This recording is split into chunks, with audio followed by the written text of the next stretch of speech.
Près de 2000 km séparent Tel Aviv de Téhéran. Mener une opération sur la capitale iranienne à partir d'Israël n'est assurément pas une sinécure.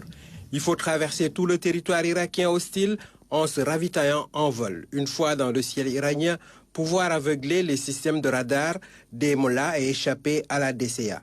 C'est probablement le scénario qui s'est joué, même si l'État hébreu se refuse à tout commentaire. La seule certitude est qu'Ismaël Haniyeh a été neutralisé mercredi à l'aube. Qui avait intérêt à voir cet homme ayant tant de fois échappé à une traque permanente disparaître? Réfugié à Doha, il avait déjà vu sa famille décimée à Gaza.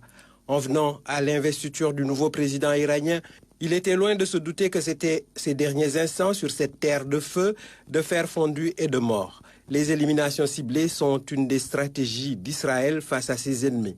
On ne compte plus le nombre de chefs politiques ou militaires et de chercheurs dans le domaine nucléaire savamment rayés.